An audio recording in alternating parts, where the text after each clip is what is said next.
গল্পের শুরুতেই দেখা যাবে রূপনারায়ণ বলছে ঝাঁপিয়ে ঝাঁপিয়ে আমার মেয়েকে আমার কাছ থেকে কেড়ে নিতে চাইছে। এরপর অজয় রেগে যায়, রেগে গিয়ে বলছে তুমি তুমি বাবার কোনো কোনো কাজই করেছো? কোনো কাজই করনি, বরং আমার বোনের জীবনটা নষ্ট করে দিয়েছো। এই যে এই মেয়েটা এই চুন্নির জীবনটা তুমি একেবারে নষ্ট করে দিয়েছো, সেই কথা কি তোমার খেয়াল আছে? তুমি শুধু শুধু ঝাঁপিকে কেন দোষ দিচ্ছ? একদম তুমি কথা বলবে না এই বিষয় নিয়ে, তোমার মুখে কথা আসছে কি করে সেটাই আমি বুঝতে পারছি না। তারপর ঝাঁপি রূপনারায়ণকে বলছে আপনি কার কথায় এগুলো করেছেন সেটা আমি খুব ভালো করে জানি, কিন্তু প্রমাণের অপেক্ষা, প্রমাণ এলে তারপর আমি সব কটাকে উচিত শিক্ষা দেব, এই কথা বলছে। আর ইনকার দিকে তাকাচ্ছে ঝাঁপি। এরপর ইনকা মনে মনে বলতে থাকে এই মেয়ে আবার আমার দিকে তাকাচ্ছে কেন, কিছু টের পেলো নাকি? এদিকে ঝাঁপি রূপনারায়ণকে বলছে তোমার কোনো ধারণাই নেই, চূর্ণিকে আমরা যেভাবে এনেছি ওখান থেকে ফিরিয়ে, চূর্ণিকে নিয়ে আমরা এখনই থানায় যাব, এক্ষুনি, আর থানায় গিয়ে কমপ্লেন করব। এই কথা শুনেই দেখা যাবে রূপনারায়ণ বলছে না, ওকে নিয়ে কোথাও যাবি না তোরা। এরপর কাসাই বলছে কেন কেন নিয়ে যাবে না? এরপর দেখা যাবে ঝাঁপি চূর্ণির কাছে গিয়ে বলছে এই যে দেখো চূর্ণি, তোমার মেয়েটাকে তুমি ওই জালেমদার হাতে তুলে দিয়েছো, যারা কিনা ওই চূর্ণিকে বিক্রি করে দিয়েছে ওরকম একটা খারাপ জায়গায়। তখন তো তুমি কারো কথাই শোনোনি, আমরা কত বারণ করেছিলাম, কিন্তু তোমরা কারো বারণই শোনোনি। আমি যখন চূর্ণিকে বাড়িতে ফিরিয়ে নিয়ে এসেছিলাম আমি বলেছিলাম চূর্ণি যেন কোথাও না যায়, অথচ তুমি জোর করে চূর্ণিকে ওই বাড়িতে পাঠিয়ে দিয়েছিলে। আজকে তার ফল ভোগ করতে হয়েছে আমাদের আর চূর্ণিকে। আর শোনো, আমরা এখন চূর্ণিকে নিয়ে থানায় যাবো আর কমপ্লেন লিখাবো, না হলে ওই কালপ্রিটগুলো পালিয়ে যাবে। তখন দেখা যাবে দীপের মা বলছে না, আমরা কিছুতেই এখন ওকে ছাড়বো না, তোরা যাবি যা না, আমি কিছুতেই চূর্ণিকে এখন নিয়ে যেতে দেবো না। মেয়েটা এমনিতেই এত দখল সামলেছে, ক্লান্ত মেয়েটা। এরপর কাশা এসে বলছে শোনো তুমি কি বলছো কি? এরপর দীপের মা বলছে হ্যাঁ, এই মেয়েটা সবকিছুতেই বাড়াবাড়ি, এই ঝাঁপি সবকিছুতেই বাড়াবাড়ি করছে। এরপর কাশাই বলছে শোনো মা, এই ঝাঁপির জন্যই কিন্তু আজকে চূর্ণি বাড়িতে ফিরে এসেছে। এরপর দীপ বলছে মা তুমি কি বলছো কি? ঝাঁপি যা বলছে একদম ঠিক কথাই বলছে, ও এখন চূর্ণিকে নিয়ে থানায় যাবে আর আমরাও যাব। এরপর দীপের মা বলছে না, আমি কোথাও নিয়ে যেতে দেবো না চূর্ণিকে। এরপর দীপ রেগে যায়, এরপর দীপের বাবাও রেগে যায়, এসে বলছে কি বলছো কি তুমি? একদম এই বিষয়ে একটা কথাও বলবে না, এখন তোমার খুব ভালোবাসা উঠছে তাই না? আর তুমি এই মেয়েটাকে দোষ দিচ্ছ, ওই মেয়েটার জন্য আজকে চূর্ণি বাড়িতে ফিরে এসেছে, আমাদের মুখটা রয়েছে জানো তো। এরপর দেখা যাবে ঝাঁপি দীপের মাকে বলছে শোনো জেঠি, তুমি আর এভাবে বলো না, আমরা যদি চূর্ণিকে না নিয়ে যাই, চূর্ণির কথা যদি আমরা ওই অফিসারদের না বলি, তাহলে ওরা কমপ্লেনটা নেবে না। এমনিতে আমরা অনেকবার ঘুরে এসেছি, আর যদি আমরা এখন কমপ্লেনটা না লিখাই তাহলে ওরা পালিয়ে যাবে। এরপর কাশা এসে ঝাঁপিকে বলছে কেন বলিস বলতো ওনাকে, উনি তো কিছুই বুঝতে চাইছে না। এরপর দীপ বলছে চল কাশাই, ঝাঁপি চূর্ণিকে নিয়ে চল। এরপর দীপের মা বলছে না, আমার কথা শোন বাবান, তোরা যা না, ওকে রেখে যা। এরপর কারো কথাই শুনতে চায় না দীপ আর ঝাঁপি। ওইদিকে ইনকা ভীষণ চিন্তিত হয়ে পড়ে। এরপর মনে মনে বলতে থাকে কি ওরা তো এখন থানায় যাবে, তবে যাই হোক ওখানে গিয়ে কোনো লাভ হবে না। এদিকে দেখা যাবে নির্মা চূর্ণিকে বলছে চূর্ণি যদি যেতে চায় তাহলে আমি কারো বারণ শুনবো না, চূর্ণি নিজে যাবে, ও নিজের মুখে বলুক ও যাবে কিনা। এরপর ঝাঁপি চূর্ণিকে জিজ্ঞেস করাতে চূর্ণি বলছে আমি যাব, আমার সাথে এত বড় একটা অন্যায় করা হয়েছে, আমি যাব, ওদেরকে শাস্তি দেবো। এরপর চূর্ণির মা এসে বলছে চূর্ণি তুই যা ভালো মনে করবি তুই তাই করবি, আমি তোর উপর বিশ্বাস রাখছি আর ঝাঁপির উপর আমার বিশ্বাস আছে, তোর সাথে এত বড় একটা অন্যায় হয়েছে, তুই অন্যায়ের বিরুদ্ধে গিয়ে লড়বি, তুই যাবি মা, তুই যাবি, এ কথাই বলছে চূর্ণির মায়ের। পর রূপনারায়ণ এসে বলছে আমিও যাব তোদের সাথে। তখন দেখা যাবে দীপের বাবা এসে বলছে না, তোমাকে আর আমাদের উদ্ধার করতে হবে না, তোমাকে কোথাও যেতে হবে না, তুই আমাদের সাথে কোথাও যাবি না। অনেক খোঁজাখুঁজি করেছি, কিন্তু তুই কোথাও খুঁজিসনি, আজকে তোর ভুলের কারণে আজকে এত কিছু দেখতে হলো আমাদের। তুই যদি ওই রনি তার ওদের সাথে হাত মিলিয়ে এসব কিছু না করতি, চূর্ণিকে এভাবে বিয়ে না দিতি, তাহলে কিছুই হতো না। অনেক কথা শুনেছি তোর, কিন্তু আর না। দীপ ঝাঁপি তোরা যা চূর্ণিকে নিয়ে যা। এরপর অজয় বলছে আচ্ছা আমি একটু ফ্রেশ হয়ে আসি, আর চূর্ণি তুই একটু বস, আমি আসছি এক্ষুনি, তোর কোনো ভয় নেই, আমি আছি তো, দাদা ভাই আছে, ঝাঁপি আছে, আমরা সবাই আছি, তোর সাথেই যাব। আর বিধান চল আমরা রেডি হয়ে আসি। এই কথা বলে বিধানকে নিয়ে অজয় চলে যায় ফ্রেশ হতে। এদিকে চূর্ণি কান্নাকাটি করছে, এরপর কাছে এসে চূর্ণিকে সান্ত্বনা দিচ্ছে। এদিকে চূর্ণির মা ভীষণ কান্নাকাটি করছে। এরপর দীপের মা এসে চূর্ণির মাকে বলছে এভাবে কান্নাকাটি করিস না ছোট, তুই একটু নিজেকে সামলা। এদিকে দেখা যাবে চূর্ণিকে নিয়ে সবাই চলে যায়। এদিকে ইনকা তো ভীষণ ভয় পেতে থাকে, বলছে এই মেয়ে তো সবকিছু খুঁজে বের করে নিয়ে এলো, চূর্ণিকে এমন জায়গায় রেখেছি যেটা জেনেও ও চূর্ণিকে নিয়ে এসেছে, এখন কি করব আমি? না এক্ষুনি নীলাবুকে ফোন করতে হবে। এই কথা বলে ফোনটা বের করে নীলাবুকে ফোন করে বলছে তোমরা কোথায়? নীলাবু বলছে আমরা তো বাড়িতে। এরপর ইনকা বলছে তোমাদের কাণ্ডজ্ঞান দেখে বাঁচি না আমি। এত বড় একটা রিস্কের মধ্যে আছো, তারপরেও তোমরা বাড়িতে বসে আছো। তোমরা এক্ষুনি এয়ারপোর্টের উদ্দেশ্যে রওনা দাও। ওরা কিন্তু চূর্ণীকে খুঁজে বের করে নিয়ে এসেছে, আর তোমাদের বিরুদ্ধে কিন্তু প্রমাণ নিয়ে ওরা থানায় গেছে। সেখানে গিয়ে কিন্তু কমপ্লেন করে তোমাদের বাড়িতে যাবে। তোমরা এক্ষুনি পালাও, এ কথাই বলছে ইনকা।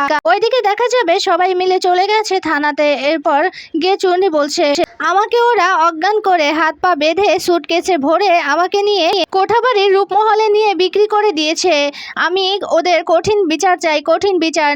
নীলাবুর বাবা আর ওর বৌদি লাবণীর, এদের আমি কঠিন বিচার চাই। এই কথা বলতেই দেখা যাবে অফিসার বলছে, আপনার কথা শুনে ভীষণ হাসি পাচ্ছে আমার। এরপর ঝাঁপি বলছে, হাসি পাচ্ছে মানে? কিসের হাসি পাচ্ছে? আমরা ওখানে যখন গিয়েছি ওকে উদ্ধার করে নিয়ে আসবো, ঠিক তখনই আমরা দেখতে পাই ওই শ্রুতি নামের সেই মহিলাটা ওখানে শুভমকে নিয়ে এসে আর মাথায় বন্দুক থেকে ধরে রেখেছে। আর ওরা এখানে বলেছে যে চূর্ণী নাকি শুভমের সাথে পালিয়েছে, কিন্তু চূর্ণীকে আর শুভমকে ওরা একই জায়গায় নিয়ে বন্দি করে রেখেছিল। এই কথা বলতেই সেই অফিসারটা হাসছে আর বলছে, আপনারা ভালোই গল্প সাজাতে পারেন ম্যাডাম, তবে আপনাদের এমন গল্পে কিন্তু আমরা ভুলি না। আপনারা ভালোই গল্প করছেন। শুনুন, আপনারা এভাবে যদি কারণ নামে কমপ্লেন জানাতে আসেন তাহলে কিন্তু আমরা কমপ্লেনটা নেব না। আপনারা প্লিজ চলে যান। আপনাদের বাড়ির মেয়ে এই ছেলেটার সাথে পালিয়েছিল, আর আপনারা এখানে মন গড়া গল্প বানাচ্ছেন। এরপর অজয় রেগে যায়, রেগে গিয়ে বলছে, কি বলছেন কি আপনি কমপ্লেন লিখবেন, এক্ষুনি কমপ্লেন লিখবেন। এরপর ঝাবি বলছে, একদম ঠিক অজয়, আর আপনি কমপ্লেন লিখতে বাধ্য। আমরা প্রমাণ সহ নিয়ে এসেছি। আমাদের বাড়ির মেয়ের মুখের কথা কি আপনার বিশ্বাস হচ্ছে না? আচ্ছা, আপনি কাকে হাইড করতে চাইছেন, কাকে এভাবে বাঁচানোর চেষ্টা করছেন বলুন তো? এরপর দীপ বলছে, আপনারা তো তখন বলেছিলেন প্রমাণ নিয়ে আসতে। যাই হোক, আমরা খুব কষ্ট করে আমাদের বাড়ির মেয়েকে, আমার বোনকে খুঁজে বের করে নিয়ে এসেছি। এখন প্রমাণ সহ আপনি কিছুতে এফআইআর লিখবেন না? কেন লিখবেন না? আপনারা তো এখন আমার মনে হচ্ছে আপনারা কারো কথায় এই কাজগুলো করছেন। এরপর দেখা যাবে সে অফিসার বলছে, মিস্টার সরকার আপনি শান্ত হন, এভাবে আমাদের সাথে কথা বলবেন না, না হলে কিন্তু লকআপে ভরে রাখবো। এরপর সাথে সেক্রেটারি বলছে, হ্যাঁ আপনারা এভাবে কথা বলতে পারেন না, না হলে কিন্তু আপনাদেরও লকআপে ভরে রাখবো। এরপর ঝাঁপি বলছে, একদম চুপ করুন। আপনারা যে এইসব কিছু করছেন কারো কথায়, সেগুলো বুঝতে আর বাকি নাই। আমি সবকিছুই বুঝতে পেরেছি, কিন্তু আপনি তো বলেছিলেন প্রমাণ নিয়ে আসতে। এখন প্রমাণ নিয়ে এসেছি। আপনি আমাদের এফআইআর লিখতে বাধ্য। আর যারা আসল কালপ্রিট তারা তো চলে যাবে, দেশের বাইরে চলে যাবে আর পালাবে। আপনারা এক্ষুনি এফআইআর লিখুন আর ওদেরকে গিয়ে ধরে নিয়ে আসুন। এরপর সে অফিসার বলছে, আমরা আপনাদের কথা মতো তো চলি না, আমাদের ডিপার্টমেন্টের কথা মতো আমরা চলি। আপনারা এসে একটা ভদ্র ফ্যামিলিকে এভাবে দোষ দেবেন, এভাবে দোষ চাপিয়ে দেবেন, আমরা কি সেগুলোই সেই কথাতেই নাচবো নাকি? আর আপনাদের কথা মতো গিয়ে ওদের নিয়ে অ্যারেস্ট করবো? এটা তো হবে না ম্যাডাম। বেরিয়ে যান বলছি, এক্ষুনি সবাই এখান থেকে বেরিয়ে যান। ঠিক তখনই একজন মেয়ে এসে বলছে, তার মানে আপনারা এফআইআরটা লিখাবেন না? আপনাদের কাছে এভাবে মানুষ এলে কি আপনারা এভাবে তাড়িয়ে দিন লোকজনদের? আপনাকে যে এখন এফআইআরটা লেখাতেই হবে। এরপর দেখা যাবে অফিসার বলছে, আবার কোন পাগল আমদানি হয়েছে? কে আপনি? এখান থেকে সরুন বলছি, চলে যান। এমনিতেই তো ওনাদের কথাতে আমার মাথাটা ধরে গেছে, এখন আবার আপনি এসেছেন। কে আপনি? এখানে কেন এসেছেন? বেরিয়ে যান বলছি। এটা থানা, এটা কোনো পাগলা কারদ না। এই কথা বলতে সে মহিলাটা এগিয়ে এসে বলছে, এই থানাতে বসে আছেন কেন? এখানে তো সাধারণ মানুষদের বিপদ আপদ দেখার জন্য আপনারা বসে আছেন, আর আপনারা কি না সাধারণ মানুষদের এভাবে ধাক্কা দিয়ে বের করে দিন। এরপর দেখা যাবে সে অফিসার তার সেক্রেটারিকে বলছে, এই মহিলাকে এক্ষুনি বের করে এখান থেকে। সেক্রেটারি গিয়ে সেই মহিলাকে বের করে দেবে। ঠিক তখনই সেই মহিলাটা সেক্রেটারিটাকে অনেক মারতে থাকে, যেটা দেখে উপস্থিত সবাই ভীষণ অবাক হয়ে যায়। এরপর সেই অফিসারও ভীষণ অবাক হয়ে যায়। অবাক হয়ে গিয়ে অফিসার সেই মেয়েটাকে জিজ্ঞেস করছে, কে আপনি? এভাবে মারপিট করছেন থানার ভেতরে এসে?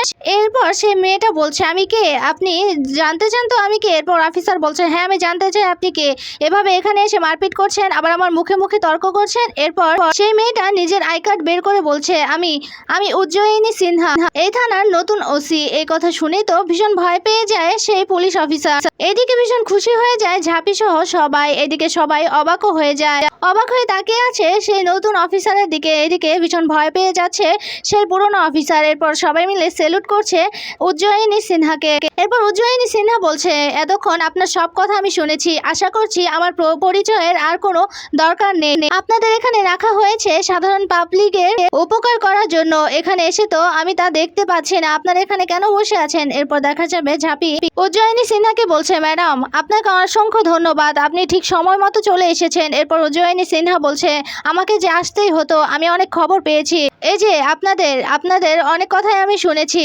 আর সুকুমার বাবু এখান থেকে রিটায়ার কেন হয়েছে সেটাও আমি খুব ভালো করেই জানি। আর আপনারাও তো সুকুমার বাবুর মতোই ওই রাস্তা দিয়েই হাঁটছেন। আর শুনুন, আপনাদের কি কমপ্লেন লেখানোর ছিল না? আমি কমপ্লেন লিখাবো, আমি আপনাদের হেল্প করব। আর কোথায় কোথায় যেতে হবে সব আমাকে খুলে বলুন, এই কথাই বলছে। এরপর দেখা যাবে ঝাঁপি বলছে মা ঝাড়ালক্ষ্মী, তুমি ঠিক সময়ে একটা রাস্তা দেখিয়ে দিয়েছো, আমি বলেছিলাম না তুমি একটা রাস্তা ঠিক দেখাবে, সত্যি তুমি একটা রাস্তা দেখিয়ে দিয়েছো। এরপর উজ্জয়িনী সিনহা সবাইকে বলছে আপনারা বসুন, আমি আপনাদের কমপ্লেন লিখাচ্ছি।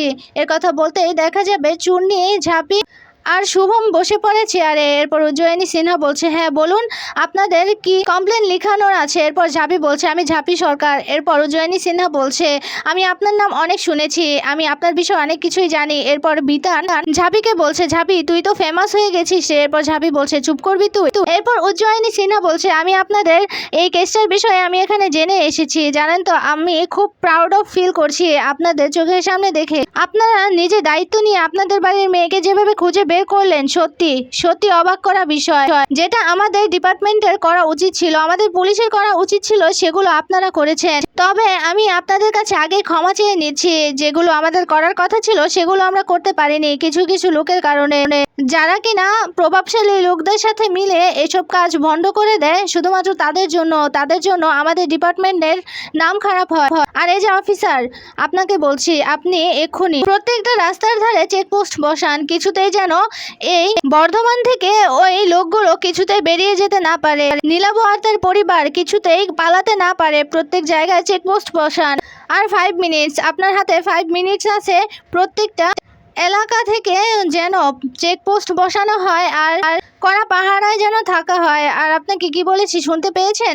5 মিনিট। এর কথা বলতে পুরনো অফিসার বলছে হ্যাঁ ম্যাডাম মনে আছে, আপনি কোনো চিন্তা করবেন না, আমরা আমাদের কাজ শুরু করে দিচ্ছি, এই কথাই বলছে। ওইদিকে দেখা যাবে ঝাঁপি বলছে ম্যাডাম আপনাকে কি বলে যে ধন্যবাদ দেব আমি ভাষা খুঁজে পাচ্ছি না, তবে আমাদের এক্ষুনি ওদের বাড়িতে যেতে হবে, নীলাবুদের বাড়িতে। আমার মনে হচ্ছে ওরা বিদেশে যাওয়ার পরিকল্পনা করছে, আর ওরা যেই অন্যায় আমাদের বাড়ির মেয়েদের করেছে তার জন্য আমরা কঠিন থেকে কঠিনতর বিচার চাই। আর এই যে ম্যাডাম আপনাকে বলছি, আমি বলেছিলাম না উপরে একজন আছে, সে একদিন সবকিছু ঠিক করে দেবে, দেখলেন তো?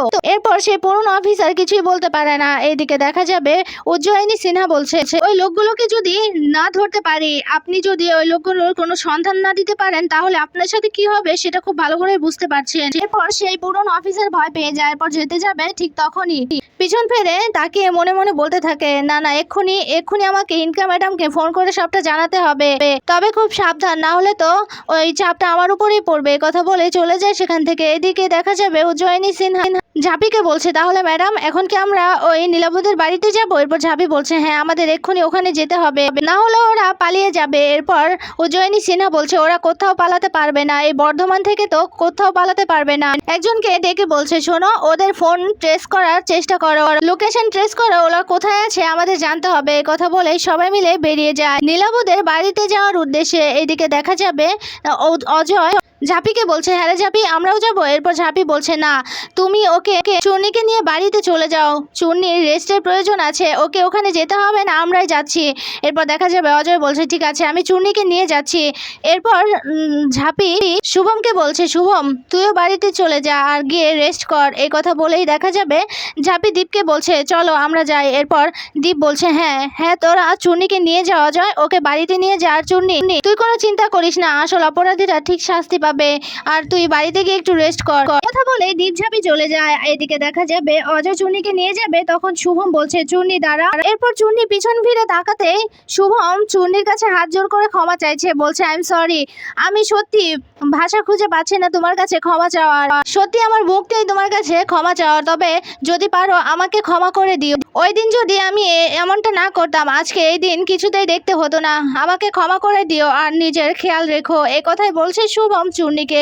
এরপর চূর্ণি আর কোনো কথাই বলে না, শুভমকে কিছু না বলে সেখান থেকে অজয়ের সাথে চলে যায়। এইদিকে দেখা যাবে শুভম মনে মনে ভাবতে থাকে ওই দিনের কথা, যেদিন মদ খেয়ে শুভম চুন্নিদের বাড়িতে গিয়ে উল্টো পাল্টা বকেছিল সে কথাই মনে করতে থাকে আর নিজেকেই বকাঝকা করতে থাকে শুভম। এরপর বলছে ওই দিন এই ঘটনার জন্য আমাকে সারা জীবন সাফার করতে হবে আর সাথে চুন্নিকেও। ওইদিকে দেখা যাবে ইনকা ফোন করেছে নীলাবুকে ফোন করে বলছে তোমরা কোথায় আছো, তোমরা কি এয়ারপোর্টে পৌঁছে গেছো?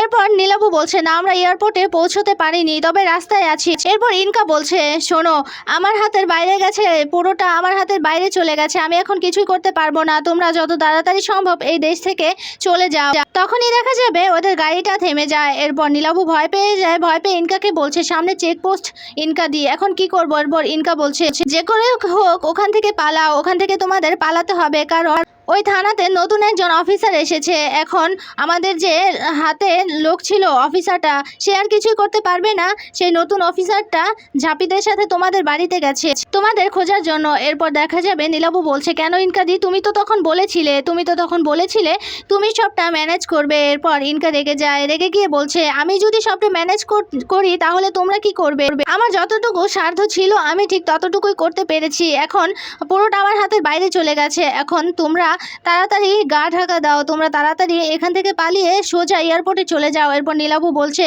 কি করব কিছুই বুঝতে পারছি না, এখন কি হবে আমাদের? এরপর ইনকা বলছে এটাও কি আমি বলে দেব? এরপর লাবণী বলছে ইনকা এখন আমরা কি করব? এরপর ইনকা বলছে তোমরা কি করবে এখন আমি কি করে বলবো, আমি তো বললাম তোমাদের এক্ষুনি পালাতে হবে। এরপর দেখা যাবে নীলাবু বলছে তাহলে এখন আমরা কি করব?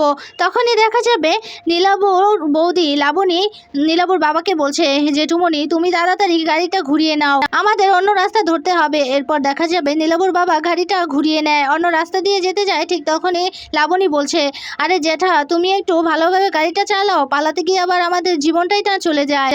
আর ইনকা আমরা এখন কোন রাস্তা ধরবো? এরপর ইনকা বলছে তোমরা কোন রাস্তা ধরবে সেটা আমি কি করে বলবো, তবে এতটুকু জেনে রাখো যে প্রত্যেকটা চেকপোস্টেই তোমাদের খোঁজা হচ্ছে, প্রত্যেকটা রাস্তায় চেকপোস্ট বসানো হয়েছে শুধুমাত্র তোমাদের ধরার জন্য।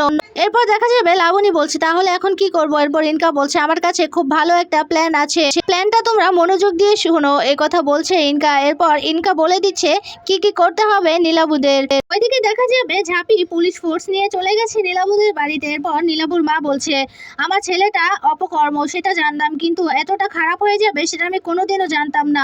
জানো তো বৌমার সাথে অন্যায় হয়েছে, এত বড় একটা অন্যায় করবে আমার ছেলেটা আমি কিছুতেই জানতাম না, যদি জানতাম তাহলে আমি ওই মেয়েকে কিছুতেই এই বাড়িতে আনতাম না। সত্যি কথা আমি আমার ছোট বৌমাকে এ বাড়িতে এনেছিলাম, আমি ওকে যেদিন দেখেছি সেদিনই আমি বলেছিলাম এই মেয়ে লক্ষ্মী মন্ত্র, আমার বাড়ি এলে আমার বাড়িটা আলোকিত করবে, সেই কারণেই নিয়ে এসেছিলাম। কিন্তু কে জানতো আমার ছেলেটা আর আমার স্বামী আজকে তাদের জন্য এই দিন আমাকে দেখতে হবে। এরপর দেখা যাবে উজ্জয়িনী সিনহা বলছে আপনি যেহেতু সবকিছুই জানতেন তাহলে ছেলেকে কেন বিয়ে করালেন?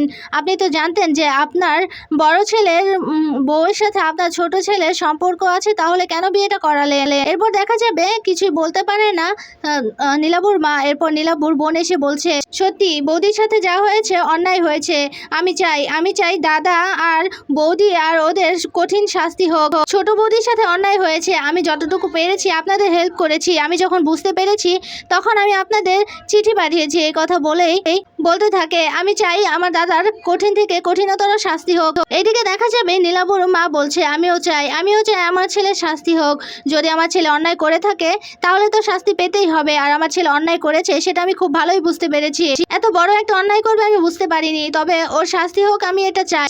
এরপর দীপ বলছে আচ্ছা আপনার বৌমাকে কেন এত ভয় পায় সবাই, আমি সেটাই বুঝতে পারছি না। এরপর নীলাবুর বোন বলছে আমি জানি, আমি সবটা খুলে বলছি আপনাদের, কারণ হচ্ছে লোভ, আমার বাবা অনেক লোভী, আমার যে বড় বৌদি তার বাবা খুব বড় একজন উকিল ছিল, তার কাছ থেকে আমার বাবা কাজ শিখেছে, আর ওই উকিল যখন মারা যায় তখন ওই বড় বৌদি নামে সব সম্পত্তি লিখে দিয়েছিল, সেই সম্পত্তির লোভেই আমার বাবা বৌদিকে এ বাড়িতে নিয়ে এসেছে। যখন ওই আমার কাকার ছেলে মানে বড়দা যখন গত হয়েছে ঠিক তখন থেকে বৌদিকে এ বাড়িতে নিয়ে এসেছে। যখন জানতে পারে আমার ছোটদার সাথে বৌদির গভীর সম্পর্ক আছে তখন আমার বাবা কিচ্ছুটি বলেনি, শুধুমাত্র ওই সম্পত্তির লোভে বরং আশকারাই দিয়েছে আমার বাবা। তাই তো বৌদির হাতে সব কিছু ছিল, এই সংসারের হাল সবটাই ছিল বৌদির হাতে, আর আমরা মামে আমাদের কোনো কথাই ওরা কখনো শোনেনি, আমাদের কোনো কথাই ওরা বলতে দেয়নি। এরপর বিতান বলছে হ্যাঁ ঝাঁপি এখন কি করবি? এরপর দেখা যাবে ওইদিকে নীলাবুর মা ভীষণ কান্নাকাটি করতে থাকে, বলছে ছোট বৌমার সাথে সত্যি অন্যায় হয়েছে, কিন্তু কখনো কিচ্ছুটি বলতে পারিনি। ওই দিন যদি আমরা পুজো দিতে না যেতাম হয়তো এমনটা হতো না, আমাদেরই ভুল। এদিকে দেখা যাবে ঝাঁপি মনে মনে বলতে থাকে, আগে ধরতে পাই তারপর আমি নিজের হাতে ওদেরকে শাস্তি দেব। এদিকে দেখা যাবে ঝাঁপি নীলাপুর বোনকে বলছে, আচ্ছা তোমার দাদারা কোথায় যেতে পারে, তোমার কি কোনো আইডিয়া আছে ওরা কোথায় যেতে পারে? এরপর নীলাপুর বোন বলছে, না আমার কোনো আইডিয়া নেই ওরা কোথায় যেতে পারে, তবে ওদেরকে কথা বলতে শুনেছি, ওরা বলা বলি করছিল, ওরা এয়ারপোর্টের কথা বলা বলি করছিল, আমার মনে হচ্ছে ওরা বিদেশ চলে যাবে। আসলে আমার আর মায়ের সামনে ওরা কখনো কিছুই বলে না। এ কথা বলতেই দেখা যাবে দীপ বলছে, বিদেশে? ওরা বিদেশে চলে গেছে তার মানে? হ্যাঁ ঝাঁপি, এখন তো আমাদের ইমিডিয়েটলি বেরোতে হবে। এরপর দেখা যাবে নীলাপুর বোন বলছে, হ্যাঁ আপনারা এক্ষুনি বেরিয়ে পড়ুন, না হলে ওদেরকে ধরতে পারবেন না। এদিকে দেখা যাবে ঝাঁপি দীপকে বলছে, আমাদের এক্ষুনি বেরোতে হবে, ওদেরকে খুঁজতে হবে। এরপর নতুন অফিসার বলছে, শোনো ওরা কোথাও যেতে পারবে না, তবে ওদেরকে একটু খুঁজে বের করতে হবে। কথা বলে সবাই বেরিয়ে পড়ে রাস্তায়। ওইদিকে দেখা যাবে নীলাপুর বৌদি আর বাবার ছবি দেখিয়ে আশেপাশে লোকজনদের দেখিয়ে বলছে, এদেরকে কোথাও দেখেছেন? কিন্তু কেউই আর খোঁজ দিতে পারছে না। এদিকে দেখা যাবে অফিসাররা নাম্বারটা ট্রেস করতে পেরেছে, ওরা কোথায় আছে লোকেশন ট্রেস করে ফেলেছে। এরপর দেখা যাবে উজ্জয়িনী সিনহাকে বলছে, ম্যাডাম আমরা লোকেশন ট্রেস করতে পেরেছি, চলুন এক্ষুনি। এই কথা বলতেই দেখা যাবে সবাই সেই অফিসারের সাথে যেতে থাকে। ওইদিকে দেখা যাবে লোকেশন একটা ট্রাকের কাছে দেখাচ্ছে। এরপর সবাই আস্তে ধীরে সেই ট্রাকটাকে ঘিরে ফেলেছে। এরপর ঝাঁপি আর দীপকে উজ্জয়িনী সিনহা বলছে, একটু সাবধান। এ কথা বলে সবাই চারপাশ থেকে ঘিরে নেয় সেই ট্রাকটাকে।